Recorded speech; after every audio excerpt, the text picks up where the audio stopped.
Hey babes, what is up? Welcome back to my YouTube channel. Today I'm going to be doing a brow tutorial slash routine because recently I've noticed that my brows look a little bit better than they were looking, and I've been getting a little bit cocky and feeling myself. But I noticed that on my videos I never really explain how to do makeup. I kind of just do it and add funny edits and hope that people laugh and subscribe, which you should. But I've never done an in-depth,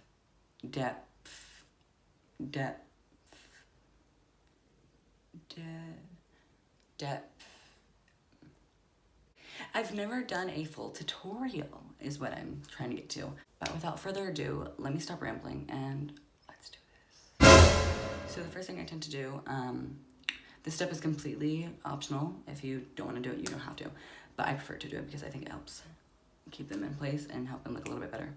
But I like to take a little bit of setting powder and lightly pack in a little brush you can use to pack on eyeshadow or use to blend concealer.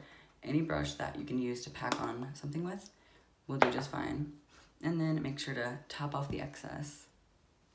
So after tapping off the excess, you can lightly dab it on your brows. I want you to make sure that you did not put too much powder on the brush, because if you put too much powder, your brows will turn gray and the product will go on very awkwardly and it will not look smooth, nor will it look good.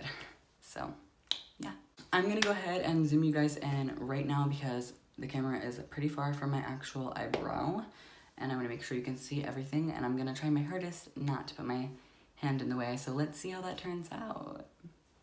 So now that you're all zoomed in, I'm going to start with the actual first step of drawing on the brow. I'm going to be using the Anastasia Dip Brow today. It is $18 at Ulta and Sephora. I do like my brows to be a little bit darker, as I usually tend to have my hair wet and it makes it look darker. And I feel like a dark brow on tan skin and light hair looks really pretty. I don't know, just me? Probably. So then I'm going to be holding a compact slightly down from my face, like so. Hope you can see. If you cannot, I will quickly zoom out and then zoom back in. Okay. And then I slightly, very, very, very gently, am going to not trace the bottom of my brow, but go a little bit underneath.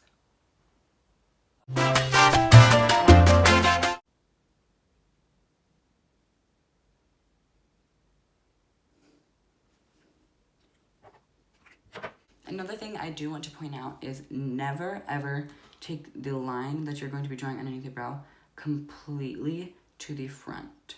By doing so, you're going to instantly make your brows look a little more blocky and a little less pretty and ombré-ish, as you may say.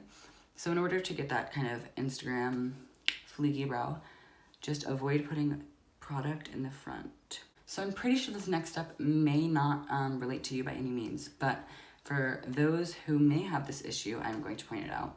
If you look at my brow straight on there, obviously not even, and do not come for this brow. I'm trying to lift this one to make it even with this one. But as I was saying, when I was very young and had not tamed my brows in the slightest, I had a lot of excess hairs and my brows were very straight and downward. Couldn't help it, had no lid space whatsoever, and my frontal hairs were always a lot higher than my arch.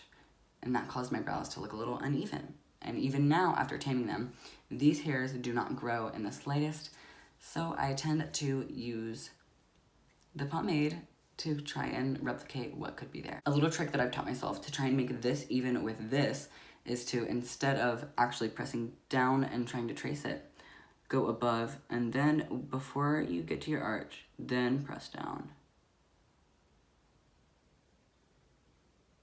Like so. So if I were to try and follow my natural brow line at this point, it would look very short and very stout, and that is not what I want. Do you? But personally, I think doing that makes my features a little bit swollen in and my face a little bit swollen out. So instead of trying to follow my natural brow line, I'm going to create a new one. Something that I've learned in under a year of doing makeup is trust the process, and before you judge what it may look like while doing it, give it a chance, and then once the outcome comes out, realize that it still looks terrible and quit. Just kidding. wait until the finished product and then give an honest answer about how you may feel about the way your makeup looks. And hopefully you're not judging mine, because I understand that it looks a little bit different.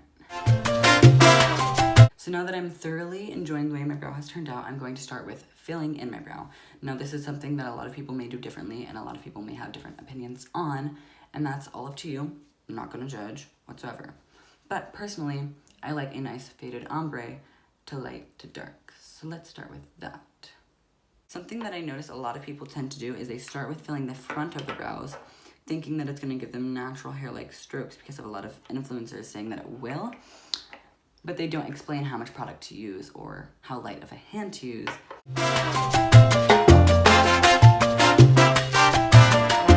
So a safer option is to start with the end of your brow.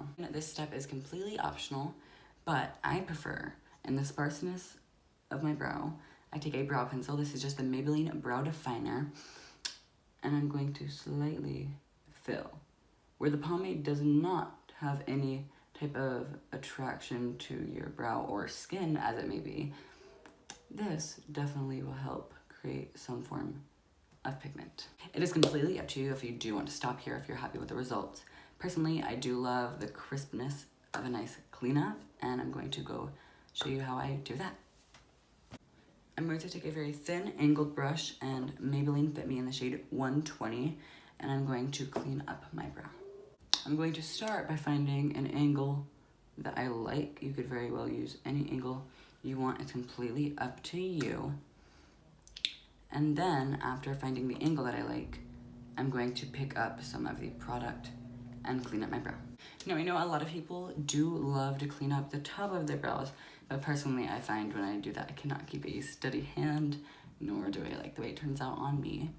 But I do a similar thing. I take the same brush, same foundation, and I just go over a certain spot that I notice I always have trouble keeping symmetrical. So babes, that was today's completed video. I hope you love the way your brows turned out, and I hope you enjoyed the way I explained everything, and I'm sorry if I left out some parts. I do hope to, in the future, have a new brow tutorial / routine for you guys to see, and thank you for watching. Bye. Missing someone.